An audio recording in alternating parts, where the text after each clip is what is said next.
여러분, 책 들을 시간이지현. 안녕하세요. 10분 동안 책의 요점만 쏙쏙 뽑아 재밌게 전해드릴 윤지현입니다. 오늘은 칼렌츠의 순간을 소유하라를 가져와 봤는데요. 카르페 디엠이 생각나는 제목입니다. 어떻게 순간을 온전히 소유할 수 있을지 오늘의 책 같이 읽어볼까요? 셀럽이 선택한 책 듣는 10분. 흔들리지 않고 사는 법. 칼렌츠의 순간을 소유하라를 들려드립니다. 순간을 소유하라. 이 개념은 듣기에 따라서는 아주 단순하게 느껴질 수도 있고 반대로 철학적으로 느껴질 수도 있다. 우리 삶에는 그만큼 엄청나게 많은 순간이 펼쳐지기 때문이다. 우리는 그 순간들을 극대화할 수도 있고 놓쳐버릴 수도 있다. 그런데 순간을 놓칠 것인가 말 것인가를 선택하는 건 우리가 택시를 탈지 말지 비좁은 지하철에 몸을 실을지 말지를 선택할 때와 같다. 우리는 사는 동안 계속 이렇게 차이를 만들어내는 모든 것과 부닥치게 된다. 아주 짧은 순간에 수백만 가지 선택이 요구될 때도 있다. 우리는 서로 무슨 일을 겪고 있는지 정확히 알지도 못한 채 인사하고 위로의 메시지를 보내기도 하고 다시 한번 전화해서 넌 사랑받고 있어 라는 말을 던지기도 한다. 그런데 나의 그 한마디가 상대에게는 전부가 될 수도 있다. 그래서 순간이 중요하다. 순간을 소유하는 삶의 방식은 어려운 선택이 아니다. 지금 우리가 할 수 있는 일이 있다면 그냥 지나치지 않으면 되는 것이다. 우리는 인생의 소유권이 내게 있다는 것을 자주 잊은 채 살아간다. 이는 우리가 순간이 갖는 의미를 제대로 알지 못하기 때문이다. 순간의 열정, 순간의 충실, 이런 것들이 모이면 어느 날 나는 위대해지거나 훌륭해진다. 당신이 열정적이고 또 충실하게 보낸 그 순간들은 언젠가 또 다른 순간들에 연결되기 때문이다. 연결된 그 순간들은 또 다른 순간들에 연결되고 훗날 당신은 어제보다 강해진 나, 어제보다 성장한 나, 그래서 어제보다 훌륭하고 위대해진 나를 보게 되는 것이다. 그저 그런 순간은 없다. 당신의 순간들이 그저 그런 시간이 되게 하는 것을 허용하지 말라. 직장에서 보내는 그저 그런 날, 남자친구에게 또는 여자친구에게 보내는 그저 그런 문자 메시지, 아내에게 또는 남편에게 보내는 그저 그런 문자 메시지, 그런 것들 모두 그저 그런 게 아니다. 가까운 사람에게 문자 메시지를 보내야 한다면 가장 진심 어리면서도 낭만적인 문장을 만들어라. 최선을 다해 보낸 그 순간은 더 위대한 순간을 불러올 것이다. 그렇게 찾아온 또 다른 순간은 역시 더 위대한 순간을 끌어낼 것이다.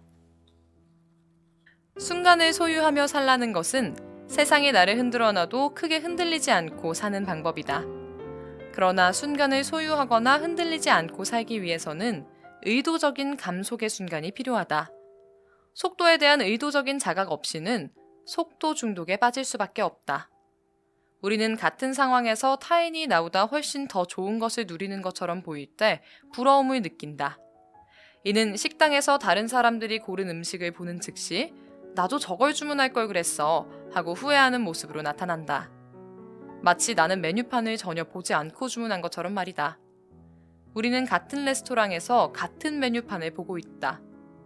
그런데 누군가는 자신이 원하지 않은 메뉴를 선택한다. 그리고 자신의 메뉴 선택을 후회한다. 당신은 메뉴판 보는 속도를 평소보다 감속했어야 했다. 메뉴판을 좀 더 천천히 봤어야 했다는 의미다. 우리는 자신의 성장에 대해 누구의 허락을 받으려고 기다릴 필요가 없다. 발언권을 얻기 위해서 줄을 서서 대기할 필요도 없다. 우리는 그저 나 자신의 목소리를 지니는 것부터 시작하면 된다. 다른 사람들이 내 차례야 라고 말하는 것을 더 기다리지 말아야 한다. 내가 살아있는 이 순간 모두에 대해 스스로 이렇게 말해야 한다. 내 거야. 모든 순간이 내 거야. 나는 이러한 깨달음을 얻고 나서 모든 인생길을 점유하기 시작했다. 모든 인생길을 점유한다는 것은 무슨 뜻일까? 무엇을 하든 지금 이 일이 나의 마지막 일이라고 생각하는 것이다. 그리고 그 순간을 전적으로 느끼는 것이다. 이렇게 살면 멍하게 나중에 하고 싶은 것들을 상상하느라 현재 자신이 할 수 있는 것을 놓치지 않을 것이다. 또한 이렇게 산다면 흔들림을 겪을 일이 없다. 왜냐하면 나의 바로 앞에 있는 기회들이 나의 시간을 들일 가치가 있는지 없는지 고민할 필요가 없기 때문이다. 이 세상에서 두려움은 그 자체로 큰 사업 미천이다. 두려움에 근거해서 상품을 판매할 수도 있고 두려움을 내세워 선거에서 승리할 수도 있다. 어쨌든 두려움을 슬로건으로 삼아 갖가지 동기부여를 할 수도 있다. 두려움은 진짜가 아니라고 말하지 않겠다. 오히려 두려움은 우리 삶의 일부다. 그러니 우리는 두려움의 존재를 인정하고 그에 대처하는 방법을 배워나가는 쪽을 택해야 한다. 그렇지 않으면 우리는 그 어떤 새로운 시작도 할 수 없다. 모든 기회의 문 위에는 두려움이라고 쓰인 커다란 네온사인이 깜빡거리고 있다. 저는 그걸 할 준비가 아직 안 됐어요. 당신은 이런 말을 얼마나 많이 해봤는가? 또 이런 말을 얼마나 많이 들어봤는가? 감당하기에 벅차다 싶은 일이 눈앞에 있거나 불안함이 가득한 일에 대해 우리의 이런 반응은 매우 자연스러운 것이다. 하지만 어느 날부터 나는 늘 준비가 되어 있다라고 생각하기로 했다. 준비에 대한 근거 없는 믿음이 생긴 것이다. 좀 더 정확히 표현하자면 내가 아무리 준비가 안 됐다고 우겨댄들 내가 일을 시작해야 할 바로 그 상황, 그 돌파구, 그 순간은 온다는 것이다. 특정 분야에서 최일선에 있는 리더들은 다음과 같은 공통점이 있다. 그들은 자기 자신을 안다. 그들은 자기가 잘하는 것이 무엇인지 안다. 그들은 자기가 뭘 못하는지 정말 잘 안다.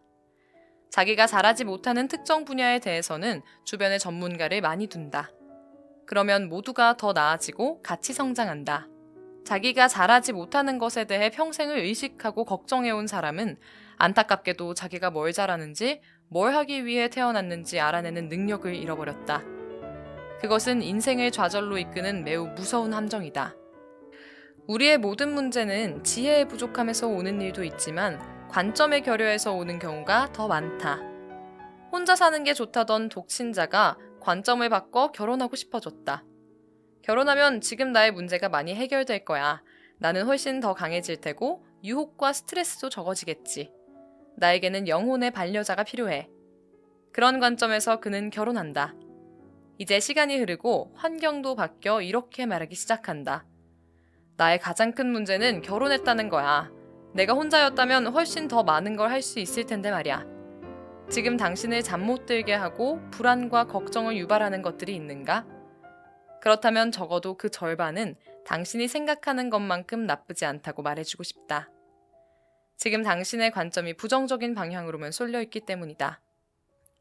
당신의 관점이 그 반대쪽까지 온전히 보고 있다면 걱정할 일도 불안해할 일도 없다. 삶에서 무엇이 당신을 가장 불안하게 하는가? 다른 사람들의 성공인가? 내가 꿈꾸는 일이지만 나는 할 수 없는 그 일을 그들은 하는데 심지어 잘하기까지 한다. 그런 사람들 때문인가? 불안은 타인의 눈에 너무 확연하게 드러난다. 모든 사람이 내가 불안하다는 것을 볼 수 있으니 우리는 그 불안을 빨리 처리할 필요가 있다. 평안함이 있는 사람은 자신에 대한 믿음이 있기에 언젠가 빛날 수 있는 그때가 오리라는 것을 알고 있다. 그러니 그림자처럼 있어도 계속 성장할 수 있다. 우리는 무엇이든 불안이 시키는 것과 정반대로 해야 한다. 그 정반대편에 큰 평안함이 기다리고 있기 때문이다.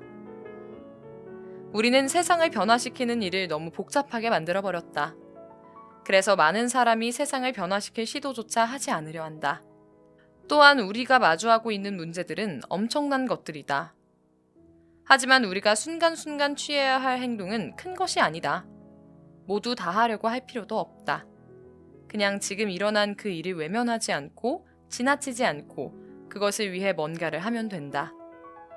징징거리고 주저앉아 있는 것은 아무런 도움도 되지 않는다. 인생을 좀 살아본 사람들은 자신이 경험한 인생에 대해 모두 비슷하게 말한다. 인생은 언제나 한 가지에서 끝나지 않아요. 그 한 가지가 다른 것으로 이어지는 연속선상에 있죠. 앞에 한 가지를 지나치게 되면 그 뒤로도 쭉 지나치게 되는 것이다. 그래서 앞에 것이 없으면 뒤에 것을 가질 수 없다는 게 맞는 이치다. 나는 살면서 그 순간의 기회를 온전히 소유했다. 나는 살면서 주어진 그 순간을 최대한 활용했다. 먼 훗날 인생을 돌아보며 이렇게 말할 수 있기를. 더불어 당신에게 허락된 인생의 매 순간이 가진 그 힘을 이제는 과소평가하지 않기를 소망한다. 오늘이 마지막이라면 어떻게 살까요? 적어도 허송세월을 보내진 않겠죠? 내가 의미 없이 흘러보내는 하루가 누군가에게는 간절히 바라는 하루가 될 수도 있다는 것을 생각하면 그 소중함을 더 잘 알 수 있지 않을까요? 책 듣는 10분 오늘은 여기서 마무리하겠습니다.